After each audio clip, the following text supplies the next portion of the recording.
submeta ao Espírito da profecia. Espírito Santo, tenha liberdade na nossa casa. Tenha liberdade de falar conosco, de tocar o nosso coração, de tocar o nosso espírito, de nos alinhar, Senhor, profeticamente, apostolicamente. Oramos isso, Senhor Jesus. Yeshua.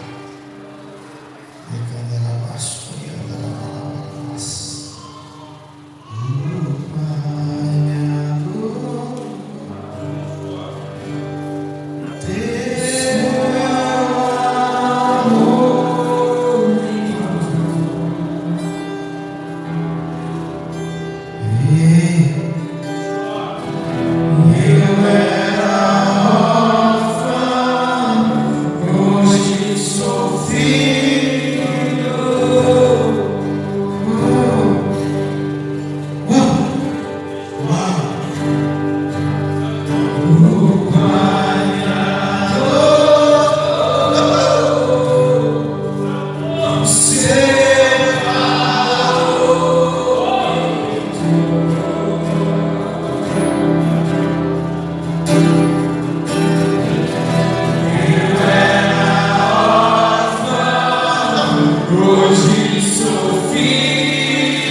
Vamos aqui a partir do versículo 1 de Gálatas 6. Irmãos, se alguém for surpreendido em algum pecado, vós que sois espirituais, deveis restaurar essa pessoa com o espírito do quê? De humildade. Ai, meu Deus do céu, como que a religiosidade nos mata, né? Todavia, cuida de ti mesmo para que não sejas igualmente tentado.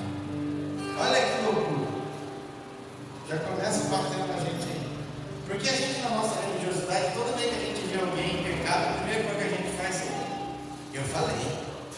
eu falei que ia acontecer isso. Eu não estou falando só de vocês, estou falando de mim também. Nós somos assim, irmão. Eu falei. E aí a gente entra num espírito de arrogância e soberba de julgar. Enquanto a palavra fala para nós o quê? Em espírito de humildade, ajude-o. Ih, meu Deus do céu. Em humildade. Olha aí. Vós que sois espirituais, restaure a pessoa com espírito de humildade. O que ele está falando assim? Quem que era humilde? Eu sou manso e humilde. Então ele fala assim: olha, vós que sois espirituais, que não vives na carne, que já tem a característica da nova criação, suporte aquele que caiu no mesmo espírito de Cristo, restaurando-o. Aí nós começamos a entender o porquê que o Senhor fala que nós temos o ministério. Paulo fala que nós temos o ministério da reconciliação. Porque o ministério da reconciliação ele só pode ser alcançado numa pessoa que tem Cristo. Então essa palavra começou muito forte no meu espírito essa semana, irmão. Porque não é porque você entendeu, não é porque nós entendemos que nós somos melhor do que alguém. Na verdade, nós devemos submeter a cuidar dessa pessoa com toda a humildade. Então, o julgamento, ele não vai levar cura a ninguém. Então, eu perguntei ao Senhor, mas por que a gente tende a julgar? O Senhor falou assim: porque ainda você não está liberto de toda a religiosidade. Porque a religiosidade, ela tem base na onde? Nas regras da lei ou da religião, onde aponta. Para que serviu o antigo pacto? Para que serviu Moisés? E para que serviu as leis? As leis serviram para alinhar um povo. Que povo? O povo de Israel, que tinham perdido a origem. Conta comigo, ó. O povo de Israel tinha perdido o bom senso e os bons costumes e as leis quando ele ficou escravo no Egito. Porque o escravo, ele perde toda a sua identidade. Vocês conseguem entender isso? Então, quando o Senhor coloca o povo de Israel livre, eles não sabiam viver livres. Por quê? Porque a identidade deles ficou onde? No Egito. E qual é a identidade que eles carregavam? A identidade que eles aprenderam com os egípcios. E o que eles aprenderam com os egípcios, irmão? Tudo que não prestava. Extorquir um outro, escravizar. Porque como eles foram escravos, o que eles aprenderam? Agora nós estamos livres, agora nós vamos escravizar alguém. Como eles trabalhavam no Egito 7 dias por semana, eles já, agora que a gente está livre, nós vamos plantar 7 dias por semana. Aí o Senhor chega nele e fala assim: não, nego, vocês não vão plantar 7 dias por semana, vocês vão plantar 6 e vão descansar 1, porque senão os animais vão morrer, e quem está trabalhando vai morrer, precisa de descanso, e a terra precisa de descanso. Então vocês vão plantar 6 anos, e no 7º ano vocês vão fazer a terra descansar. Não era que o Senhor queria obrigá-los a fazer algo, é o que o Senhor estava ensinando eles. É como se tivesse colocado eles no jardim de infância e começado a ensinar a ler. Vocês conseguem entender? Era para isso que o Senhor colocou a lei. Porque o desejo do Senhor não era a lei. O desejo do Senhor, ele sempre falou assim: eu quero que vocês tenham ela na onde? No coração. Mas como que vai ter no coração para um povo que perdeu a identidade? Um povo que chegou no Egito através de José. José trouxe Jacó, sua família chegou ali, começou a crescer, e passaram-se 400 anos. 400 anos se passaram e a história e o legado de Jacó tinha sido esquecido.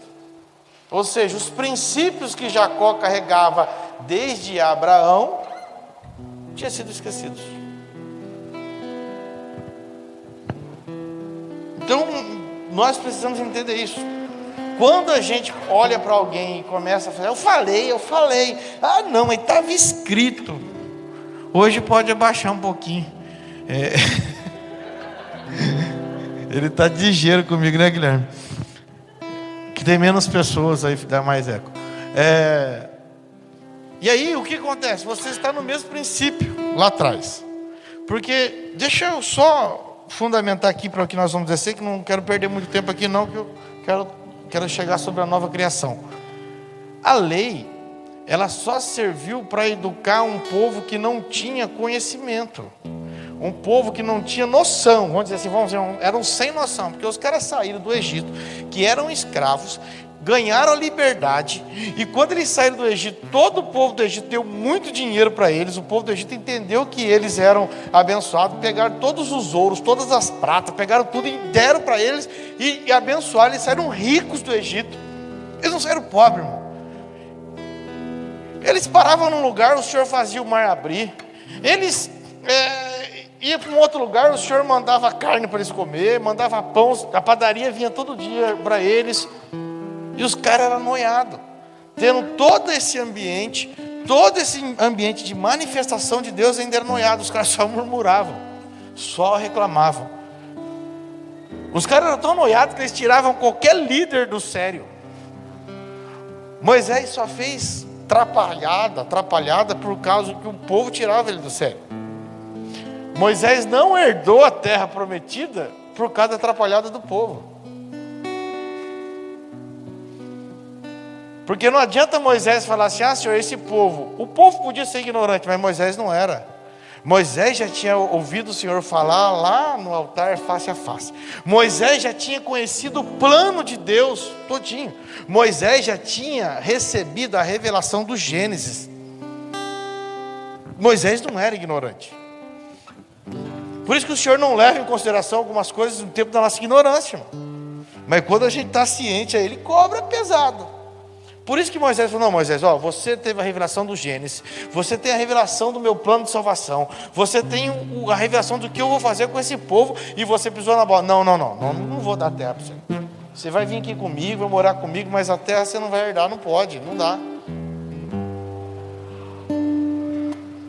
Então nós devemos sair de um ambiente onde a regra nos aponta, porque quem vivia pela lei, ele pecava e não sabia que estava pecando.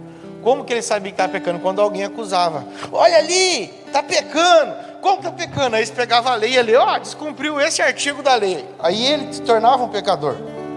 Ele não era um pecador se ninguém apontasse ele. Você sabia que se eles adulterassem, eles não estavam em pecado? Eles passavam a estar em pecado quando alguém pegava eles em adultério e falava, está em adultério, agora vão apedrejar. Aí já era, aí matava mesmo. Então, ou seja, a lei não levou ninguém para a santidade, a lei só apontava o que era certo e errado. Teve um monte de gente que adulterou, que ninguém ficou sabendo, que passou ileso. Mas teve um monte também que morreu. Aí vem Cristo e fala assim, na lei, se você cometesse adultério com a mulher, você estava em pecado. Agora, meu filho, depois que você me conhece, depois que você vive uma nova criação, você olhou para ela, pensou, já era. Por quê? Porque agora é aqui, Então nós entendemos a vivência da nova aliança do novo pacto, sairmos de uma mentalidade de prezinho. Então quando Israel estava marchando no deserto, eles estavam aprendendo a escrever e a ler. Como a gente vai para a escola, era isso. Mas se você for ver, domingo nós vamos falar sobre isso, eu não quero entrar na palavra de domingo, sobre uma geração de sacerdotes. Em Êxodo 19, o Senhor fala assim, eu quero que vocês sejam uma geração de sacerdotes. E aí depois disso só se cumpriu em nós. Amém?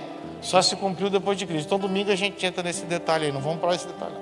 Mas é o seguinte, querido, nós não podemos viver sobre regras religiosas. Nós precisamos viver e portar Cristo em nós, que Ele vai nos alinhar. Amém?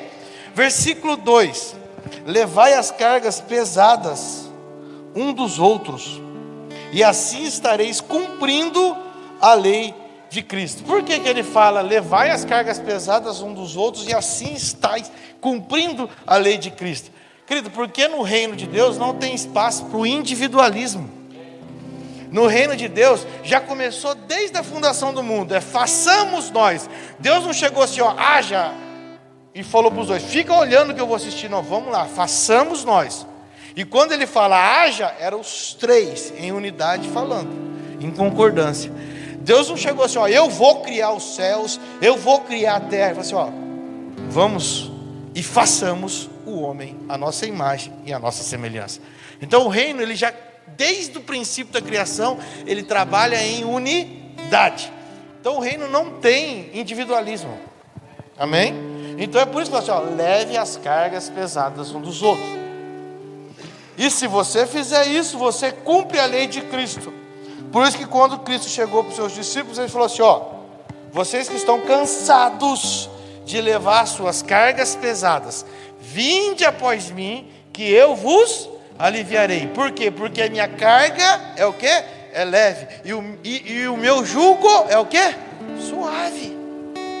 Ele já deixou bem claro, se a religião, era isso que ele estava falando, os seus líderes estão colocando muita carga em vocês, venha após mim que eu não vou colocar carga em vocês. Vem, experimenta o meu jugo e experimenta o meu fardo. Então é aqui, a lei de Cristo é essa. Então o que Cristo estava falando para os discípulos? Vem cá que eu vou ajudar vocês a levar. Vocês vão experimentar, que eu vou ajudar vocês a levar. Eu não vou colocar peso. Irmão, o reino de Deus não põe peso. Amém? Se você não se sentir livre para servir ao Senhor, não é o reino de Deus que está servindo, é qualquer outra coisa. É o reino de homens, é o reino de uma denominação, é o reino de um partido político, de uma demoniação, mas não é o reino de Deus. Porque o reino de Deus é um lugar de liberdade. E sabe por que eu gosto de liberdade? Porque na liberdade é onde se manifesta a honra e a desonra. Um ambiente de liberdade é um ambiente onde é livre para ser manifesta a honra e a desonra. E quem honra, adquire honra. E quem desonra, adquire desonra. Agora, um ambiente de opressão não é livre para ter honra. Por quê? Um ambiente onde tem que ser assim, tem que ser assim, todo mundo faz. Vai ter que ser assim, todo mundo faz, mas faz por medo, por obrigação. Então ninguém está honrando, está fazendo porque tem alguém mandando. É o verdadeiro comunismo. Ou faz ou perde a cabeça. No comunismo não tem honra, irmão. No comunismo não tem honra. Por que não tem honra? As pessoas, eu já estive na China, fiquei 90 dias lá, eu vi. As pessoas não fazem lá porque gostam do presidente ou porque gostam do Partido Comunista. Eles fazem porque se eles não fizerem, irmão, eles sabem o que vai acontecer. Então não é honra. Honra é quando você não tem nada a ganhar ou nada a perder e você honra. Isso é honra. Amém? Olha que interessante. Então a lei de Cristo. Pois, versículo 3, se alguém se considera importante não sendo nada, engana-se a si mesmo. Olha que interessante. Se você acha que você sabe alguma coisa e não é, você está enganando quem? É você mesmo. Por quê? Tem uma frase aí que diz que aquele que pensa que está bem, estando mal, é pior do que aquele que sabe que está mal. Por quê, pastor? Porque aquela pessoa que acha que está bem, você nunca vai conseguir mudar ela. Porque eu estou bem. Ela entra num estado de soberba tão grande que ela não para aprender. É a igreja de quem? A igreja de Sardes. Das igrejas do Apocalipse que João teve a revelação, a igreja de Sardes era essa. Porque era uma igreja grande, tinha de tudo. Aí o Senhor fala para ela, você pensa que está bem, mas vocês estão muito mal. E o pensar que está bem, irmão, ele entra numa plataforma do já sei. Aquele que pensa que está bem, toda vez que você vai ministrar sobre ele, vai ensinar algo para ele, não, já sei isso aí, já sei isso aí. Ele nem para aprender. Não, já sei. A soberba, já sei. E ele nunca vai se submeter a aprender. Agora aquela pessoa fala assim, não, eu estou mal mesmo, eu preciso aprender. Irmão, esses são os que mais aprendem. Por quê? Porque ele se submete a aprender. Então, dentro da mutualidade cristã, da vida cristã, nós temos que destruir alguns paradigmas religiosos. Amém? Por exemplo, eu faço um curso de teologia, 3 anos de teologia, pego um diploma. Aí eu não posso sentar para ouvir um irmão que não tem curso de teologia. Por quê? Porque eu já sei. Aí eu nunca vou receber o que Cristo está falando para ele. O que é isso aí? São paradigmas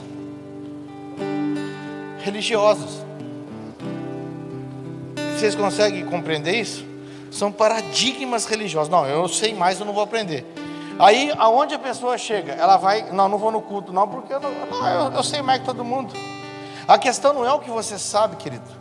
A questão é o que Cristo imparte. E aí a pessoa entra no velho Adão da mentalidade dele, de conhecer letras, e não tem a revelação de Cristo. Amém? Glórias a Deus. Então, vamos caminhar. Mas cada indivíduo avalia suas próprias atitudes e então saberá como orgulhar-se de si mesmo, sem viver se comparando com os outros. Meu Deus do céu, aqui é forte, hein? Cada indivíduo avalia suas próprias atitudes e então saberá como orgulhar-se de si mesmo, sem viver comparando com as outras pessoas. Irmão, a comparação é um desastre na vida do cristão. Porque se houvesse comparação num cristão verdadeiro, não podia nem haver 5 ministérios. Porque ele vai falar, por que ele é profeta e eu não sou profeta? Por que ele é evangelista e eu não sou evangelista? Por que ele é pastor e eu não sou pastor? Por que ele é mestre e eu não sou mestre? Por que ele é apóstolo e eu não sou apóstolo? E a igreja não é igual. Ninguém é igual. A igreja precisa da diversidade. E a comparação, ela destrói a diversidade, irmão. A comparação destrói a diversidade. E o corpo de Cristo precisa da diversidade. E a comparação é um mal daquelas pessoas que não conseguem entender a paternidade. Já viu o filho que fica comparando? Porque minha mãe gosta mais daquele, gosta menos daquele. Meu pai gosta mais de não gosta de mim. É a comparação, aí não deixa o filho desfrutar do amor do pai. A comparação, ela leva a pessoa num ambiente onde ela não desfruta. E a comparação é tão terrível que se você pegar Caim e Abel, irmãos, qual foi o problema de Caim e Abel? Era o ambiente que eles estavam? Não, porque o ambiente era o mesmo. Era o pai deles? Não, porque o pai era o mesmo. Era o Deus? Não, Deus era o mesmo. Era a oferta? Não. Alguns falam que era oferta. Não, não era oferta. Porque a palavra não fala. A palavra fala que o Senhor não se agradou de Caim.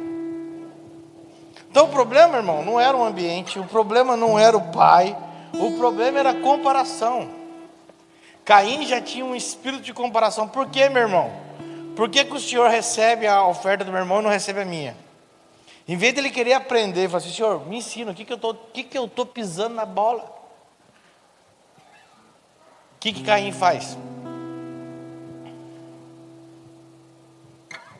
Desonra. Então o problema da desonra não é o ambiente, irmão. Porque no mesmo ambiente Abel honrou e Caim desonrou. Olha, no mesmo ambiente Abel honrou e no mesmo ambiente Caim desonrou. No mesmo ambiente o Senhor procurou Abel e também procurou Caim. Então o ambiente não nos muda nada, é nós que transformamos. Então nós temos que entender que o problema entre Caim e Abel não estava no ambiente, mas sim na comparação. E a comparação é terrível, por quê? Porque a comparação ela puxa uma raiz chamada inveja. E a raiz da inveja, ela produz a desonra. E a desonra produz o quê? A iniquidade. Qual foi a iniquidade que Caim cometeu? O homicídio. O primeiro homicídio da terra. E olha o legado que Caim deixou. No mesmo ambiente, irmão, que Adão pecou, o seu filho, então, ou seja, no mesmo ambiente que Adão desonrou, o seu filho desonrou mais ainda. Deixa eu falar uma coisa para você. A mulher, a palavra fala que a mulher foi enganada pela serpente. E por isso que ela é redimida quando o quê? Quando ela dá a luz. A mulher foi enganada, mas Adão não foi enganado. É por isso que o negócio é com a gente, irmão. Por isso que o Senhor pega com a gente. A mulher foi enganada, foi seduzida. Mas Adão, ele sabia, porque o Senhor tinha falado com quem? Com Adão, em primeiro lugar. Adão, antes de criar a mulher, Adão, ó, tudo aí que tem aí, ó, você pode tocar, mas aquela lá não, você nem toca. Aquela árvore não. A Eva, irmão, ela foi seduzida. Mulher é sentimento e tal. Qualquer boa conversa, né? Enganou ela. Mas Adão não. Adão, ele desonrou conscientemente, irmão. É por isso que o negócio pega mais pesado para os homens. Quando o Senhor fala de restauração de sacerdócio com a gente. E a gente não pode culpar a mulher. Porque a mulher já recebeu a remissão quando ela dá a luz. A palavra fala isso. E tanto é que foi da mulher que nasceu, da semente da mulher nasceu quem? Cristo, que esmagou o quê? A serpente. Que esmagou o engano. Então, ô João, não adianta você culpar a Mari, cara, é com você mesmo o negócio, entendeu? É com você. É com a gente, cara. Quando o homem entende, as coisas melhoram. Quando o homem entende, as coisas flui. Entendeu? E flui mais rápido. A mulher fica ralando 10 anos. Quando o homem entende, em 3 meses ele conserta a casa. Em 3 meses. Mas custa entender, viu, irmão? O homem é cabeça dura. Como que o cara, sabendo que não podia, foi lá e pecou? O homem foi pela cobiça. Ele não foi enganado, não. Ele foi, não, eu quero saber mais que Deus. Ele não foi iludido. A mulher foi iludida. O Adão não. E ele é tão esperto que ele já tinha maquinado o que ele ia falar. Senhor, foi a mulher que tu me deste. Jogou a culpa em Deus. Homem é muito malandro, irmão. Isso aí não é. Isso aí é Adão puro que nós herdamos. Não tem que largar fora. Eu vou comer, tá. E agora, cara? Deus vai me pegar, vou me esconder. Quando ele falar comigo, eu jogo a culpa nele mesmo. Aí eu estava bem aqui no jardim, senhor. Não tinha mulher. Estava tranquilo. O senhor veio me arrumar dor de cabeça, aí o que aconteceu? Foi para o senhor mesmo a dor de cabeça. Trazendo a nossa linguagem de hoje. Cláudio Duarte que fala, né, que o homem estava tranquilo no jardim, aí o senhor quis dar uma acertada na vida do homem, tirar um pouco a tranquilidade dele. Mas não é, cara. Adão foi maquiavélico ali. Adão foi maquiavélico. Ele escolheu a resposta para incriminar o Senhor. Olha a condição do homem. O homem tem, nós como homem, na mentalidade caída de Adão, quer incriminar o Santíssimo, o Criador. Então essa mentalidade não serve para nós. É por isso que eu estou falando para vocês, nós somos uma nova criação e nós temos que permitir viver nessa nova criação. Amém? Então, a comparação, irmão, é o pior lugar para você viver em paternidade. Porque aí se eu dou um abraço no João, o Edson diz, nossa, o pastor nem me abraçou hoje. Não gosta de mim. É comparação. E aí vai plantando o quê? Discórdia em vez de não tem nada a ver, irmão. Não tem. E isso é o que aconteceu com Abel e Caim. Abel puro e Caim que deixou o seu coração cair a raiz da comparação. Ah, mas por que? Ah, não, o meu irmão só cuida de ovelha. É facinho. Eu fico lá lavrando a terra, porque ele era cultivador. Eu cavo a terra, eu planto. É sempre assim a comparação. Eu planto, eu cavo, eu faço buraco, eu fico no sol e ofereço para o Senhor. O meu irmão só fica olhando os carneirinhos, comendo para mim. E às vezes o carneirinho do meu irmão invade a minha plantação e come ainda o que eu plantei. E o Senhor recebe o dele e não recebe o meu, comparação. Vocês conseguem compreender assim, bem claro? Aí você começa a comparar. Por que o dele? Por que o dele é melhor? Ah, o ministério dele é melhor. Estão puxando o saco dele. Ele tá ali sentado tocando. Eu tô ali filmando. Aí começa a comparação. Aí eu tô aqui limpando a teia, enquanto o outro tá lá na mesa de som. Olha que forgadinho, fica lá. Só que você não aguenta os xingos que eu dou. Você limpa a teia, mas você não aguenta ficar ouvindo os xingos. Ele aguenta. Vocês conseguem compreender? Tudo está no lugar certo, tudo está no ambiente certo. Mas a comparação, ela gera o quê? Inveja. E no reino, irmão, não tem escalation. Eu vou ser mestre, depois vou ser pastor, depois vou ser evangelista, depois vou ser profeta. Cara, não existe isso no reino. No reino é o que você foi chamado para ser e acabou. E aí você complementa o outro irmão, e o outro irmão complementa você no chamado dele. O que Abel precisava entender é que não era a oferta, não era o ambiente, era como Abel estava oferecendo. Ai, meu Deus do céu. Fazer para Deus sem ter Deus é um inferno, irmão. Tem muita gente fazendo para Deus sem ter Deus. Abel estava oferecendo a oferta para Deus em Deus. Caim estava oferecendo a oferta para Deus em Caim. Ou seja, não adianta nada. Fazer para Deus sem ter Deus é um inferno para a sua vida. Então nós temos que sempre procurar fazer para Deus em Deus, no coração dele, na visão dele. Essa é a sacada do negócio aí. Então, não se compare. Comparação é uma estratégia da onde? Das trevas. A comparação é uma estratégia das trevas. Comparou, tem problema. Comparou. Se descer uma raiz de comparação em você, repreenda, porque vai descer uma raiz de inveja. E se descer uma raiz de inveja e você não curar essa raiz de inveja, meu Deus do céu, você vai matar seu irmão. Você vai cometer um homicídio. Irmão, num ambiente extremamente religioso, quantas das vezes nós vimos pessoas matar o outro, preferir ver o outro para fora da igreja, para que ele não assuma. Não pode, eu quero que ele vá embora, porque ele está concorrendo comigo. Levante a mão. Porque eu já vi isso de monte, irmão, num ambiente assim. Prefere mandar a pessoa embora, para ele não concorrer. Eu já vi quantos pastores, quando encontra alguém que prega melhor do que ele, mata o cara. Irmão, eu falo para vocês, se encontrar, eu vou ficar sentado o mês inteiro aqui. Estou precisando disso. Amém?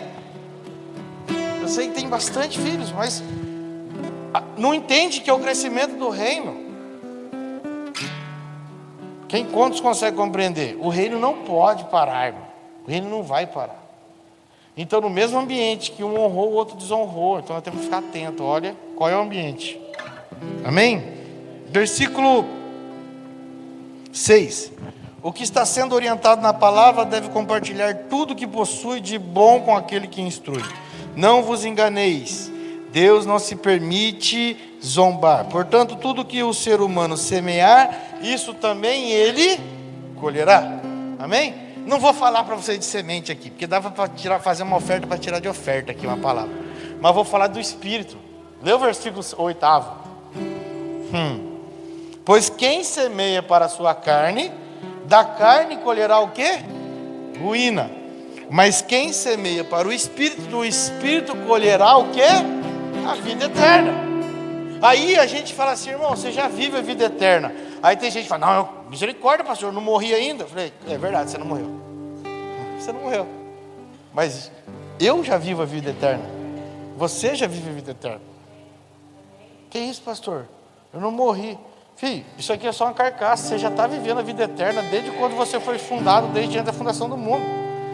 Nós somos eleitos em Deus desde antes da fundação do mundo. Nós não fomos gerados na fundação do mundo. Na fundação do mundo o Senhor formou um boneco e colocou o Espírito de vida. Mas a palavra fala que nós já fomos eleitos nele desde antes da fundação do mundo. Então o Senhor nos formou um bonequinho ali e pegou tudo que estava nele e soprou de volta. Você já vive a vida eterna. Esse corpo seu vai tombar. Esse corpo vai tombar. Mas você continua, irmão. Você continua. Então a gente vive da religiosidade. Ai, quando eu for lá na minha eternal mansão. Irmão, você já vive. Não fica esperando morrer para viver, não. Você já está fazendo parte do processo da eternidade. Mas você só vai conseguir isso se você semear na onde? No Espírito. O problema é que quando a gente está semeando na carne, a gente só olha as coisas da carne. Então Paulo estava bem claro aos irmãos Gálatas. Os irmãos Gálatas eram meio místicos, sabe, irmão? Tudo quanto é gente que aparecia lá, eles pegavam. Tudo quanto é doutrina que aparecia lá, eles pegavam e misturavam, faziam uma salada mista. Eu falei, não, irmão, não é assim. Se vocês olharem de acordo com a carne, vai ser na carne. Mas se vocês semearem para o Espírito, do Espírito vocês vão colher a vida eterna. Então, ou seja, se eu semear em Adão, eu vou colher ruína. Amém? Qual foi a diferença de Abel e de Caim, irmão? Caim semeou 100% na natureza caída do seu pai. Abel estava o quê? Buscando uma regeneração, vivendo uma vida de relacionamento. Tem umas coisas que não dá para entender, mas isso aí é o quê? É o mal. O mal está no mundo. Basta você, para onde você vai render e para onde você permite. Então quem semeia em Adão, ele semeia o quê? Soberba. E quem semeia soberba, em Provérbio diz que a soberba precede o quê? A queda, ou precede a ruína. Então o que aconteceu com Caim? A soberba dele, semeada, precedeu a queda dele. Deus já sabia que ia acontecer tudo. Quando o Senhor rejeitou, não é que rejeitou ali, já estava rejeitado antes. Então o negócio não é na hora, é antes, irmão. Amém? Por isso que quando nós ministramos aquela série aqui, Ser para Fazer, lembra? Ser para Fazer? Era isso. Não adianta eu fazer para ser. Eu tenho que ser em Deus para fazer. O que eu faço só é fruto daquilo que eu já sou em Deus. Se eu tiver, não, eu vou fazer para ser aceito. Não, eu tenho que entender que eu já fui aceito no Senhor. Então eu tenho que ser no Senhor. É o que Abel fez. Abel já era. E na simplicidade de Abel, de pegar o cordeirinho, pôs ali a primícia, o Senhor recebeu.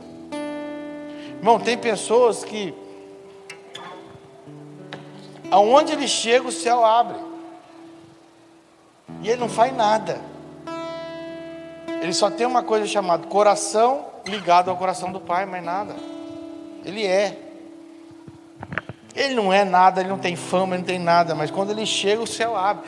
Tem pessoas que chegam num ambiente para sentar com você, a glória de Deus vem na conversa. Se você der um violão para ele cantar e um microfone para cantar, todo mundo sai correndo, porque é desafinado e não sabe tocar nada. Mas a graça de Deus está na vida dele. Ele senta com você, você não quer ir embora. Vocês conseguem compreender? É esse ambiente que Abel estava e Caim não estava entendendo e achando que meu negócio é matar o meu irmão. O problema não era matar o irmão, o problema era se posicionar no lugar certo. Amém? Então nós temos que posicionar no lugar certo. Se o Senhor está fluindo na vida do meu irmão, glória a Deus, vou me posicionar para que o Senhor flua na minha vida também. Mas não adianta eu matar meu irmão. Matar meu irmão só vai me tornar um criminoso e um fugitivo na face da terra. E você pode ver, todo mundo que mata o outro, depois ele some também. Ele mata o outro, depois ele some também.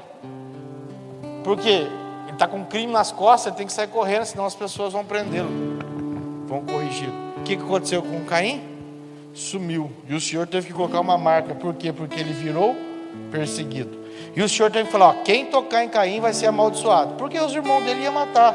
A palavra não fala, mas e o resto? O resto ia matar, tinha os restos dos irmãos. Que irmão que aceita ver um outro sendo apunhalado, sendo morto, covardemente, safadinho, né? Fala assim, o que tem eu com o sangue do meu irmão? O mesmo coisa que o pai dele falou, por acaso sou eu o guardador do meu irmão? O pai dele falou assim, ó, a mulher que o Senhor me deu. E ele já fala, ei, você está querendo que eu seja o guarda do meu irmão? É a desonra, entendeu? Um ambiente de desonra. E era um ambiente de liberdade. O Senhor colocou eles num ambiente de liberdade. O Senhor não aprisionou eles. Não tinha os 10 mandamentos, não matarás, não furtarás, não roubarás. Era um ambiente de liberdade. Amém? Quando o povo de Israel saiu, ele não estava num ambiente de liberdade, ele estava num ambiente condicionado a um aprendizado. Então eles não eram livres totalmente, porque eles tinham a regra para cumprir. Em Cristo nós vivemos a liberdade. Amém? Vamos descendo um pouquinho. Versículo 11.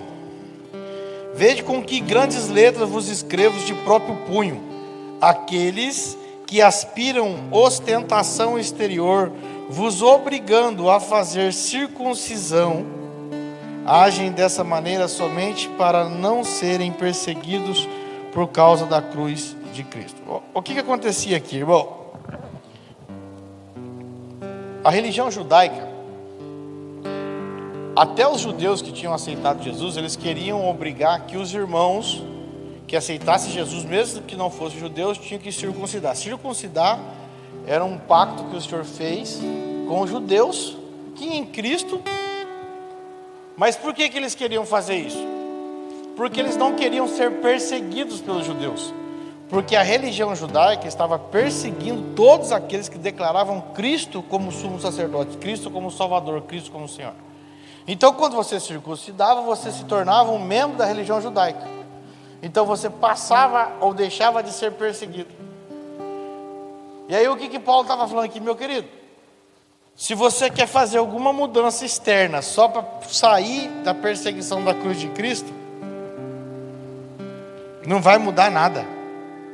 Ou seja, nenhuma mudança externa sua vai produzir Cristo em você.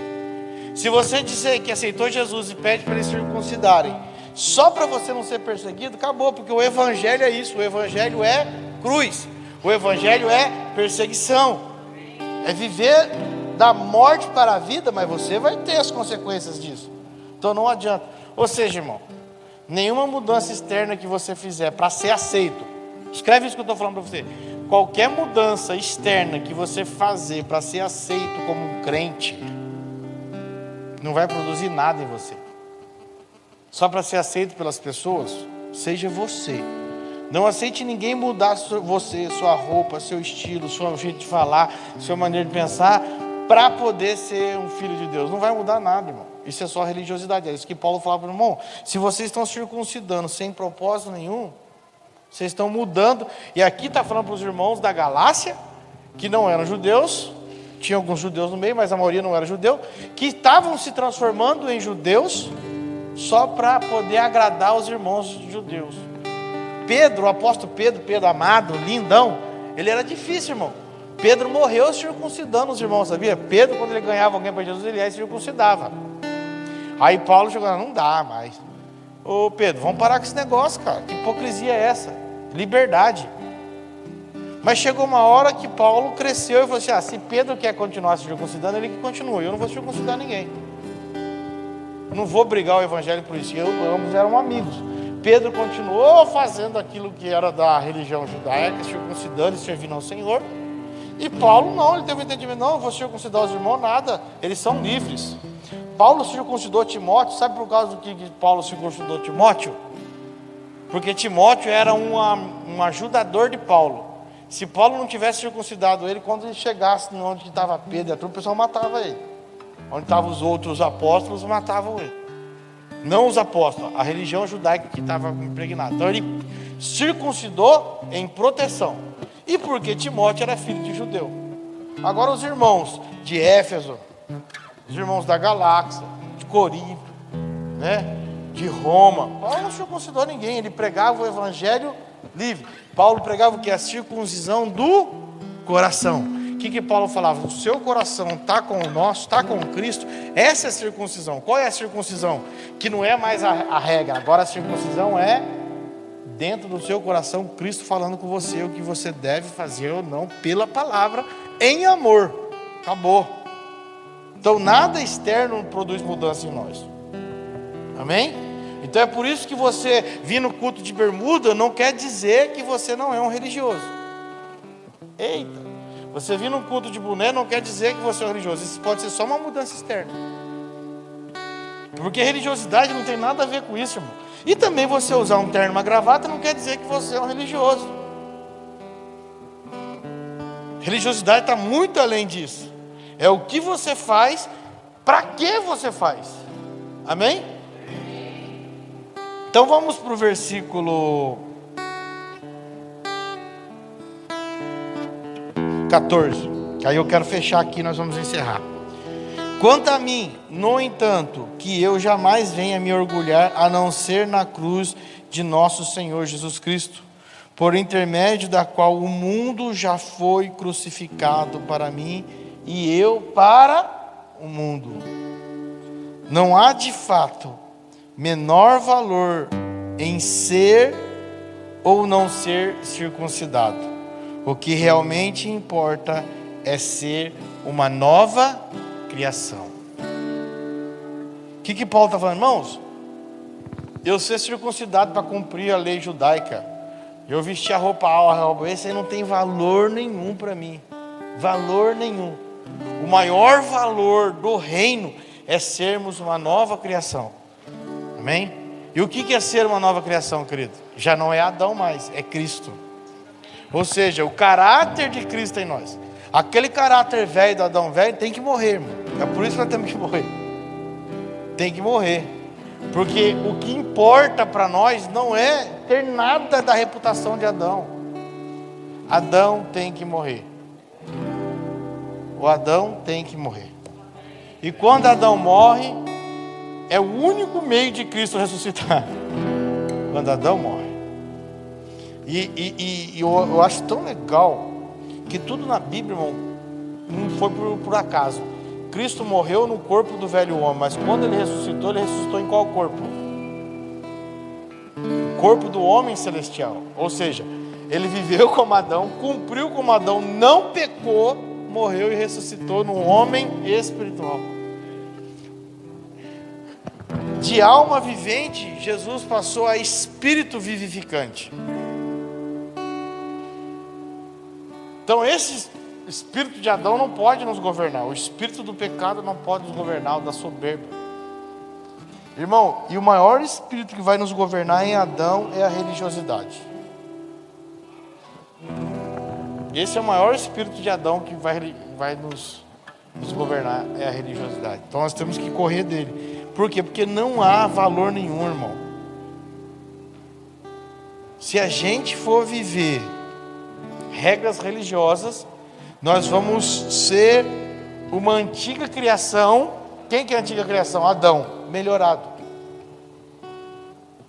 Viver regras religiosas é isso. É você pegar Adão e dar uma melhoradinha em Adão. Mas melhorar Adão não vai adiantar nada, irmão. Ele é Adão. A essência dele é Adão. É a mesma coisa de você pegar um Fiat 147 e transformar ele numa Ferrari na carcaça. Vão olhar a Ferrari, maior que você colocar ali na Carvalho Pinto para andar, irmão, é 80 por hora. Não vai dar. Não vai colar. Você vai passar um nini e vai cortar você. Vocês estão entendendo? Por quê? Você está querendo melhorar Adão. No reino, a questão do novo pacto, irmão, não é melhora de Adão, é troca de natureza. É nova criação. E aí o pessoal fala, você está ficando louco? Não estou ficando louco não, vai falar com Paulo, não fala comigo não. Paulo já estava falando para a igreja aí, ó, é nova criação. Se ele estava falando, porque é possível. Mas só é possível quando a gente morre. Morre. Irmão, é tremendo isso. Então o maior valor de servir ao Senhor é poder ser uma nova criação. O que é ser uma nova criação? É ser como Cristo é ser um com Ele, ter as marcas de Cristo, ter o amor dEle, ter a paixão dEle. Eita! E falar de paixão de Cristo é dose, né, irmão? Porque hoje, se Cristo estivesse aqui, Ele não estava com a gente não, Ele estava lá em cima, lá, dando as piruletas. Ele estava lá. Vocês sabem disso que eu estou falando. E às vezes a gente não tem a mesma chama, mesmo não queima. A gente gosta de queimar num culto de louvor, mas não gosta de queimar numa oração. A gente gosta de queimar numa festa, mas não gosta de queimar numa ação social. E assim vai. Por quê? Porque a gente não morreu ainda.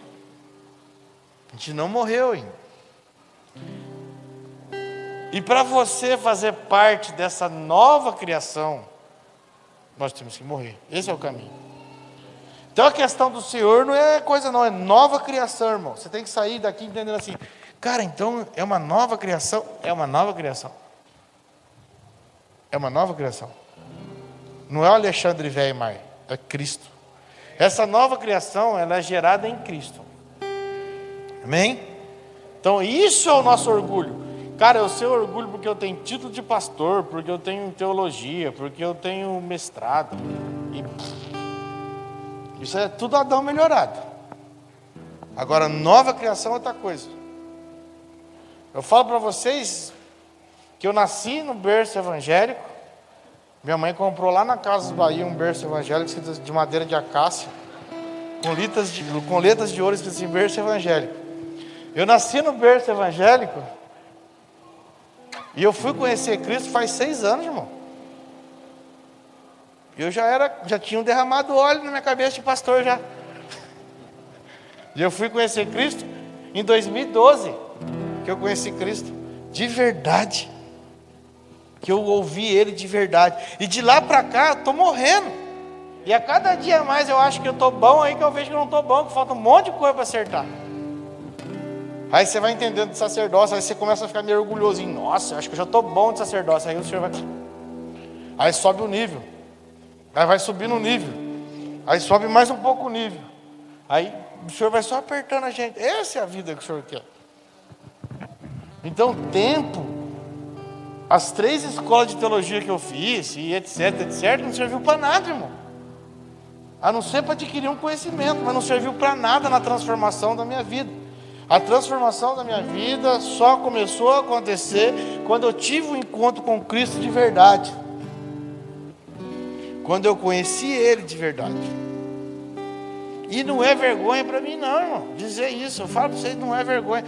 Nossa, pastor, se você aceitou Jesus, o senhor já era pastor. E não é vergonha. Vergonha é viver de religiosidade sem conhecer Cristo. Agora que eu sou a nova criação, irmão, isso aí para mim é o maior orgulho do mundo. E é isso que eu quero falar com você hoje, querido. Se você plantar na carne, você vai colher para a ruína. E o que a gente planta na carne? Desejo de sucesso, desejo de status, curtidas no meu Instagram, curtidas no meu Facebook, tudo é plantar na carne. Para que você posta? qual é o sentido de uma postagem no seu Facebook? É evangelizar? É divulgar o que Cristo está fazendo? Ou é ganhar curtidas para aumentar a popularidade? Qual é o desejo do pastor Kleber ser o pastor? Ele gerar Cristo na vida das pessoas que caminham comigo, permitir que Cristo seja gerado na minha vida a ponto que as pessoas que caminham comigo também tenham Cristo? Ou eu ter uma rede de pessoas que me suporta para que eu tenha um nome para ser propagado em etc. Qual é a... Os dois podem acontecer. Um é para a carne e o outro é para o espírito. Então nós devemos setar, irmão. Deixa eu falar aqui no português. Nós devemos ajustar a nossa rota para aquilo que o espírito deseja. Porque na carne você vai frustrar. Porque se você quiser fazer o reino para ter curtidas na sua rede social, pode ter certeza, não vai ter. Aí você vai se frustrar. Ou pode ser que você tenha um monte de curtida num dia, daqui a uns tempos, aqueles mesmos que te curtiam são os mesmos que vão te criticar. Por quê? Porque aqueles que te aplaudem são os mesmos que vão te criticar quando você não dá resultado. Porque pode ter muita gente te aplaudindo só quando você está dando resultado. Mas o dia que você falhar, que você pisar na bola, são os primeiros que vão criticar. Então não viva por afinidade, viva por propósito. Amém? Eu gosto assim de ser livre para ministrar, sabe? Não ter obrigação de ter que... Culto de domingo a gente tem obrigação de... Aí eu fico travado, às vezes nem acontece nada, né? Não consigo falar. Mas é sério isso que eu estou falando para vocês. Se eu semear para a carne, eu vou colher ruína. Mas se eu semear para o Espírito, eu vou colher vida eterna. Então tudo que nós fazemos em Deus continua eternamente, irmão. Isso, por isso que a gente tem que o quê? Viver em Espírito. Porque na carne nós somos muito afrontados, né? Mas no Espírito nós somos o quê? Santificados a cada dia. Amém, irmãos? Que o grande amor de Deus e a graça do nosso Senhor e Salvador Jesus Cristo e a comunhão e a consolação do Espírito Santo seja com todos. Amém. Aplauda, Senhor.